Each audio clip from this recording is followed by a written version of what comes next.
ಇವತ್ತು ಅಮಾವಾಸ್ಯೆ. ಇವತ್ತು ಅಮಾವಾಸ್ಯೆ ದಿನ ಶೂಟ್ ಮಾಡ್ಕೊಂಡಿದ್ದೀನಿ. ಇವತ್ತೇ ಅಪ್ಲೋಡ್ ಮಾಡ್ತೀನಿ ವೀಡಿಯೋನ. ಈ ಪೂಜಾ ನೋಡ್ತಾ ಇರ್ಬೋದು. ಇವೆಲ್ಲ ಹೂಗಳು ಬಿಟ್ಟಿರೋದು ನಮ್ಮ ಗಾರ್ಡನ್ನಲ್ಲಿ. ತುಂಬ ಚೆನ್ನಾಗಾಗಿದೆ ಪೂಜೆ ಇವತ್ತು. ಇವತ್ತು ನಂದು ಸ್ವಲ್ಪ ಮಾರ್ನಿಂಗ್ ರೂಟೀನ್ ಏನೇನಿದೆ, ನಾನು ಏನೇನು ಎಕ್ಸಸೈಸು, ಮೆಡಿಟೇಷನ್ ಮಾಡೋದನ್ನು ಸ್ವಲ್ಪ ನಿಮ್ಮ ಜೊತೆ ಶೇರ್ ಮಾಡ್ಕೊಂಡಿದ್ದೀನಿ. ಯಾಕಂದರೆ 40+ ಅಥವಾ 50+ ಆದ ಮಹಿಳೆಯರು ಪ್ರತಿದಿನ ಬೆಳಗ್ಗೆ ಮಾಡಬೇಕಾದಂಥ ಒಂದು 10 ಕೆಲಸಗಳ ಇಂಪಾರ್ಟೆಂಟ್ ಹೇಳಿದ್ದೀನಿ. ನಾನು ನನ್ನ ಎಕ್ಸಸೈಸ್ ರೂಟೀನೆಲ್ಲ ಸ್ವಲ್ಪ ಸ್ಲೋ ಅಂದರೆ ಫಾಸ್ಟ್ ಮೋಷನಲ್ಲಿ ತೋರಿಸಿದ್ದೀನಿ, ನೀವು ನೋಡ್ತಾ ಇರ್ಬೋದು. ಈ ಎಕ್ಸಸೈಸ್ ಮಾಡೋದ್ರಿಂದ ಹೊಟ್ಟೆ ಬೊಜ್ಜು ಈ ಥರ ಕಡಿಮೆ ಆಗುತ್ತೆ. ಬನ್ನಿ ಅದ್ರ ಬಗ್ಗೆ ಮಾತಾಡ್ತಾ ಹೋಗೋಣ. ಅಂದರೆ ನಾನು ಮಾಡಿರುವಂಥ ವೀಡಿಯೋಗೂ ಹಾಗೂ ನಾನು ಹೇಳ್ತಿರೋದಕ್ಕೂ ಸ್ವಲ್ಪ ಮ್ಯಾಚ್ ಆಗೋಲ್ಲ, ಹಿಂದೆ ಮುಂದೆ ಆಗಿದೆ ವೀಡಿಯೋ, ಸ್ವಲ್ಪ ಅಡ್ಜಸ್ಟ್ ಮಾಡ್ಕೊಳ್ಳಿ. 40+ ನಂತರ ಮಹಿಳೆಯರು ಪ್ರತಿದಿನ ಅನುಸರಿಸಬೇಕಾದ ಒಂದು 10 ಟಿಪ್ಸ್ ಕೊಡ್ತೀನಿ. 40 ವರ್ಷ 50 ವರ್ಷ ಆಯಿತು ಅಂದರೆ ದೇಹ ಮತ್ತು ಮನಸ್ಸು ತುಂಬ ಒತ್ತಡಕ್ಕೊಳಗಾಗಿರ್ತದೆ. ಈ 10 ಅಭ್ಯಾಸಗಳನ್ನು ತುಂಬ ಹೆಲ್ಪ್ ಮಾಡ್ತವೆ. ಬನ್ನಿ ಅದ್ರ ಬಗ್ಗೆ ನಾವು ತಿಳ್ಕೊಳ್ಳೋಣ. ಬೆಳಗ್ಗೆ ಬೇಗ ಏಳೋದು, ವೇಕಪ್ ಅರ್ಲಿ. ಬೆಳಗ್ಗೆ ನಾವು 5 ಗಂಟೆಗೆ ಏಳುವುದು ಸೂಕ್ತ. ಬೇಗ ಎದ್ದರೆ ಒತ್ತಡವಿಲ್ಲದೆ ನಮ್ಮ ಕೆಲಸಗಳನ್ನು ನಾವು ಮಾಡ್ಕೋಬೋದು.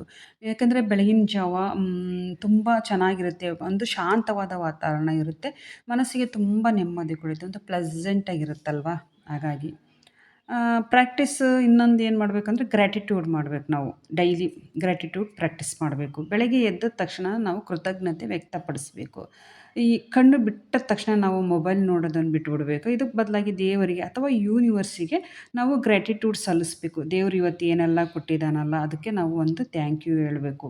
ಇದು ವೆರಿ ಇಂಪಾರ್ಟೆಂಟು. ಇನ್ನೊಂದು, ಈ ಸುಂದರ ದಿನ ನಮಗೆ ಕೊಟ್ಟಿದ್ದಕ್ಕೆ ಧನ್ಯವಾದಗಳು. ಎಷ್ಟೋ ಜನಗಳು ರಾತ್ರಿ ಮಲಗಿದಾಗನೇ ನೋಡಿರ್ತೀರಲ್ವ, ಅವರು ಸಾವಾಗಿರುತ್ತೆ. ಹಾಗಾಗಿ ನಮಗೆ ದೇವರು ಕಣ್ಣು ಬಿಟ್ಟಾಗ ಇನ್ನೊಂದು ದಿನ ಕೊಟ್ಟಿದ್ದಾನೆ ಅಂತೇಳಿ ನಾವು ದೇವರು ಅಥವಾ ಯೂನಿವರ್ಸಿಗೆ ಕೃತಜ್ಞತೆ ಸಲ್ಲಿಸಬೇಕು. ಈ ಒಂದು ಅಭ್ಯಾಸನ ನಾವು ನಮ್ಮ ಮನಸ್ಸನ್ನು ಮತ್ತು ಸಕಾರಾತ್ಮಕ ಭಾವನೆಗಳನ್ನು ಹುಟ್ಟಿಸುತ್ತದೆ. ನಾವು ಕೃತಜ್ಞತೆಯಿಂದ ಆರಂಭವಾದ ಈ ದಿನ ಹೆಚ್ಚು ಸಂತೋಷವಾಗಿರ್ತದೆ ಅಂತ ಹೇಳ್ಬೋದು. 3ನೇ ಟಿಪ್ ಏನಂದರೆ ಉಗುರು ಬೆಚ್ಚಗಿನ ನೀರು ಕುಡಿಯೋದು. ಡ್ರಿಂಕ್ ವಾರ್ಮ್ ವಾಟರ್ ಅಂತೇಳಿ. ರಾತ್ರಿ ಪೂರ್ತಿ ನಮ್ಮ ದೇಹ ವಿಶ್ರಾಂತಿ ಪಡೆದ ದೇಹಕ್ಕೆ ಬೆಳಗ್ಗೆ ಎದ್ದು ನೀರಿಂದು ಅತ್ಯಗತ್ಯ ಆಗಿರುತ್ತೆ, ಅಂದರೆ ಅವಶ್ಯಕ ಇರುತ್ತೆ. 1 ಅಥವಾ 2 ಗ್ಲಾಸ್ ನೀರು ಕುಡಿಯೋದ್ರಿಂದ ತುಂಬ ಒಳ್ಳೆಯದು. ನೀರು ಕುಡಿಯೋದ್ರಿಂದ ನಮಗೆ ದೇಹಕ್ಕೆ ಏನು ದೇಹದಲ್ಲಿರ್ತಕ್ಕಂಥ ವಿಷಕಾರಿ ಅಂಶಗಳು ಹೊರಗೆ ಹೋಗಲು ಸಹಾಯ ಆಗ್ತದೆ. ನೆಕ್ಸ್ಟ್ 4ನೇ ಟಿಪ್ ಏನಂದರೆ ವಾಕ್ ಫಾರ್ 15 ಅಥವಾ 20 ಮಿನಿಟ್ಸ್ ಅಂತ ಹೇಳ್ಬೋದು. ಒಂದು 15ರಿಂದ 20 ನಿಮಿಷ ನಾವು ವಾಕ್ ಮಾಡಬೇಕು. ಇದು ಒಂಥರ ಕಂಪಲ್ಸರಿ ಅಂದ್ಕೋಬೋದು. ಮಸ್ಟ್ ಆ್ಯಂಡ್ ಶುಡ್ ಅಂತ ಹೇಳ್ಬೋದು. ವ್ಯಾಯಾಮ ನಾವು ಮಾಡಲೇಬೇಕು. ಜಿಮ್ಗೆ ಹೋಗಬೇಕು ಅಂತ ಏನಿಲ್ಲ. ಮನೆಯ ಸುತ್ತಮುತ್ತ ಗಾರ್ಡನ್ನಲ್ಲಿ, ನಾನು ಸಹ ನಮ್ಮ ಮನೆ ನೀವು ನೋಡ್ತಾ ಇರ್ಬೋದು, ನಾನು ಗಾರ್ಡನ್ನಲ್ಲೇ ವಾಕ್ ಮಾಡ್ತಾಯಿದ್ದೀನಿ. ಈ ಥರ ಏನು ಜಿಮ್ಗೆ ಹೋಗಬೇಕು ಅಂತ ಏನಿಲ್ಲ. ಇದರಿಂದ ನಮ್ದು ಈ ಥರ ಸಣ್ಣದಾಗಿ ಒಂದು ವಾಕ್ ಮಾಡೋದ್ರಿಂದ ರಕ್ತ ಸಂಚಾರ ಚೆನ್ನಾಗಿ ಆಗ್ತದೆ ಮತ್ತು ಹೃದಯ ಮತ್ತು ಮನಸ್ಸು ತುಂಬ ಹಗುರ ಆಗ್ತದೆ. 5th ಏನಂದರೆ 5ನೇದಾಗಿ ಯೋಗ ಮತ್ತು ಸ್ಟ್ರೆಚಿಂಗ್ ಮಾಡಿ. Do yoga or stretching. ಅಂದರೆ ವಯಸ್ಸಾದಂತೆ ದೇಹದಲ್ಲಿ ಈ ಟೈಟ್ನೆಸ್ ಅನ್ನೋದು ಇರುತ್ತೆ. ಬಿಗಿತ ತುಂಬ ಹೆಚ್ಚಾಗಿರುತ್ತೆ. ಈ ಓಡಾಡುವಾಗೆಲ್ಲ ಟಕ್ ಟಕ್ ಅಂತೇಳಿ ಸೌಂಡು ಸಹ ಬರುತ್ತೆ ಕೆಲವರಿಗೆ. ಈ ಥರ ಯೋಗಾಭ್ಯಾಸ ಮಾಡೋದು ಒಳ್ಳೆಯದು. ಬೆನ್ನು ನೋವಾಗಿರ್ಬೋದು, ಮೂಳೆಗಳಲ್ಲಿ ಬಿಗಿತ ಆಗಿರ್ಬೋದು, ಕೈಕಾಲು ನೋವುಗಳು ಸ್ವಲ್ಪ ನೋವುಗಳು ಕಡಿಮೆ ಆಗುತ್ತದೆ. ದೇಹದಲ್ಲಿ ಒಂಥರ ದಿನವಿಡೀ ನಾವು ಚುರುಕಾಗಿರ್ಬೋದು. ಆಮೇಲೆ 6th ಟಿಪ್ ಏನಂದರೆ ಒಂದು 10 ನಿಮಿಷನಾದರೂ ಧ್ಯಾನ ಮಾಡಬೇಕು ಅಂತ ಹೇಳ್ತಾರೆ. ನಮ್ಮ ಪತ್ರಿ ಸರ್ ಮೆಡಿಟೇಷನ್ನು ಆನಾಪಾನಸತಿ ಪಿತಾಮಹರಾದ ಬ್ರಹ್ಮಶ್ರೀ ಪತ್ರಿಜಿ ಸರ್ ಏನು ಹೇಳ್ತಾರೆ ಗೊತ್ತಾ, ನಮ್ಮ ವಯಸ್ಸು ಎಷ್ಟಿದೆ ಅಷ್ಟಾದರೂ ಧ್ಯಾನ ಮಾಡಬೇಕು ಅಂತ ಹೇಳ್ತಾರೆ. ಇವತ್ತಿನ ಜೀವನದಲ್ಲಿ ತುಂಬ ಒತ್ತಡ ಇರೋದ್ರಿಂದ ಒಂದು ಅಟ್ಲೀಸ್ಟ್ ಒಂದು 10 to 20 ಮಿನಿಟ್ಸ್ ಆದರೂ ಮೆಡಿಟೇಷನ್ ಮಾಡಲೇಬೇಕು. ಇದೊಂಥರ ಮಸ್ಟ್ ಆ್ಯಂಡ್ ಶುಡ್ ಆಗಿಬಿಟ್ಟಿದೆ. ಯಾಕಂದರೆ ಪ್ರತಿಯೊಬ್ಬರು ಒಂದು ಹಣಕಾಸಾಗಿರ್ಬೋದು, ಒಂದು ಕೆಲಸ, ಜಾಬ್ ತುಂಬ ಒತ್ತಡಕ್ಕೊಳಗಾಗಿರ್ತಾರೆ. ಇದನ್ನು ನಾವು ಅಳವಡಿಸ್ಕೋಬೇಕು. ಇನ್ನು 7th ಟಿಪ್ ಏನಂದರೆ ಈಟ್ ಅ ಹೆಲ್ದಿ ಬ್ರೇಕ್ಫಾಸ್ಟ್. ಕೆಲವರು ಬ್ರೇಕ್ಫಾಸ್ಟಿಗೋಸ್ಕರ ಏನೇನೋ ಜಂಕ್ ಫುಡ್ ತಿನ್ನೋದಾಗಿರ್ಬೋದು, ತುಂಬ ಆಯಿಲ್ ಫುಡ್ಗಳು ತಿನ್ನಬಾರ್ದು. ಒಂದು ಆರೋಗ್ಯಕ ಒಂದು ಬೆಳಗಿನ ಬ್ರೇಕ್ಫಾಸ್ಟ್ ಮಾಡಬೇಕು. ಬೆಳಗಿನ ಬ್ರೇಕ್ಫಾಸ್ಟ್ ತುಂಬ ಮುಖ್ಯ ಆಗಿರುತ್ತೆ. ಮೊಳಕೆ ಕಾಳಾಗಿರ್ಬೋದು, ಹಣ್ಣುಗಳಾಗಿರ್ಬೋದು, ಪ್ರೋಟೀನ್, ಇದು ಪನ್ನೀರು ಐಟಮ್ಸ್ ಆಗಿರ್ಬೋದು. ಈ ಪನ್ನೀರಲ್ಲಿ ಬೇಕಾದಷ್ಟು ರೆಸಿಪೀಸ್ ಮಾಡ್ಕೋಬೋದು. ಇಂಥ ಆಹಾರಗಳನ್ನು ಸೇವಿಸಬೇಕು. ಆಮೇಲೆ ಸೊಪ್ಪು, ತರಕಾರಿಗಳು ಇವುಗಳನ್ನು ಹೆಚ್ಚಾಗಿ ನಾವು ಸೇವಿಸೋದ್ರಿಂದ ನಮಗೆ ದೇಹಕ್ಕೆ ಶಕ್ತಿ ಬರುತ್ತೆ ಅಂತ ಹೇಳ್ಬೋದು. ಮತ್ತು 8ನೇ ಟಿಪ್ ಏನಂದರೆ, ದಿನದ ಕೆಲಸಗಳ ಪಟ್ಟಿ ಬರೆಯಿರಿ. ನಾನು ಈ ಹಿಂದೆ ಹೇಳಿದ್ದೀನಿ, ಪ್ಲ್ಯಾನ್ ಯುವರ್ ಡೇ ಅಂದರೆ ಒಂದು ಟು ಡೂ ಲಿಸ್ಟ್ ಮಾಡೋದು ಹೇಳಿದ್ದೀನಿ. ಪ್ರೀವಿಯಸ್ ವೀಡಿಯೋದಲ್ಲಿ ಹೋಗಿ ನೋಡ್ಬೋದು.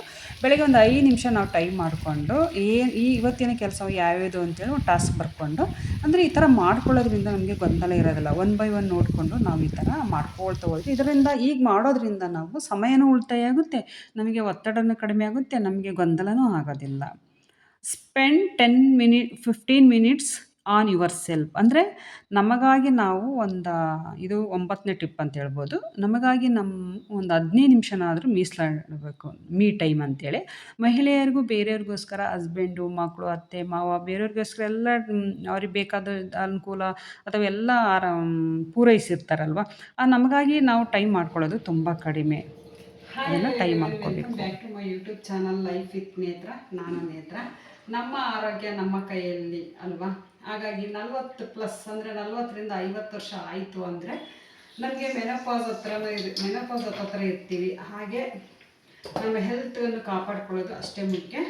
ಇವತ್ತು ನಾನು ಸ್ಟ್ರೆಚಿಂಗ್ ಆಗಿರ್ಬೋದು, ಯೋಗ, ಎಕ್ಸಸೈಜು, ಮೆಡಿಟೇಷನ್ನು, ವಾಕಿಂಗ್ ಆಗಿರ್ಬೋದು, ಸ್ವಲ್ಪ ಗಾರ್ಡನಿಂಗ್ ಕೆಲಸ ಆಗಿರ್ಬೋದು, ಪ್ಲ್ಯಾಂಟ್ಸ್ಗೆ ವಾಟ್ರಿಂಗ್ ಮಾಡೋದು ತೋರಿಸಿದ್ದೀನಿ. ಎಲ್ಲನೂ ನಾನು ತೋರಿಸ್ತಾ ಇದ್ದೀನಿ.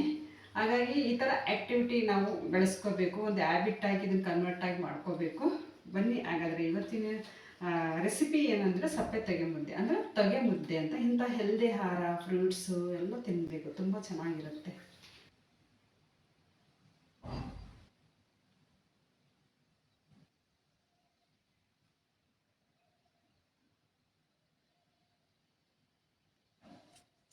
ಲಾಸ್ಟ್ ಟಿಪ್ ಹೇಳ್ತೀನಿ. ಕನ್ನಡಿ ಮುಂದೆ ನಿಂತು ನಮ್ಮನ್ನು ನಾವು ಪ್ರೋತ್ಸಾಹಿಸ್ಕೊಳ್ಳೋದು, ಎನ್ಕರೇಜ್ ಯುವರ್ ಸೆಲ್ಫ್ ಅಂತೇಳಿ. I am healthy, I am strong, I am happy, I am confidence, ಈ ಥರ ಐ ಆಮ್ ರಿಚ್, ಈ ಥರ ನಾವು ನಮ್ಮ ಕನ್ನಡಿ ಮುಂದೆ ನಿಂತ್ಕೊಂಡು ನಾವು ಈ ಥರ ಹೇಳ್ಬೇಕು. ಇವೆಲ್ಲ ಮಾತುಗಳು, ಸಕಾರಾತ್ಮಕ ಮಾತುಗಳು ನಮ್ಮ ಆತ್ಮವಿಶ್ವಾಸವನ್ನು ಹೆಚ್ಚಿಸುತ್ತವೆ. ಫ್ರೆಂಡ್ಸ್, ನೋಡಿದ್ರೆಲ್ಲ ಇಲ್ಲೇ ತನಕ ನಾನು ಕೆಲವೊಂದು ಟಿಪ್ಸ್ ಹೇಳಿದ್ದೀನಿ. ಈ ಥರ ನಾವು ಡೈಲಿ ಇಂಥವನ್ನ ಅಳವಡಿಸ್ಕೊಂಡ್ರೆ ಇದು ಒಂದು ಒಳ್ಳೆ ಹ್ಯಾಬಿಟ್ಟಾಗಿ ಕನ್ವರ್ಟ್ ಆಗುತ್ತೆ. ಇಂಥವನ್ನು ಅಳವಡಿಸ್ಕೊಂಡು ನಮ್ಮ ಜೀವನ ನಾವು ಸುಂದರವಾಗಿಸ್ಕೊಳ್ಬೋದು. ವಿಡಿಯೋ ನೋಡಿದ್ದಕ್ಕಾಗಿ ಥ್ಯಾಂಕ್ ಯು.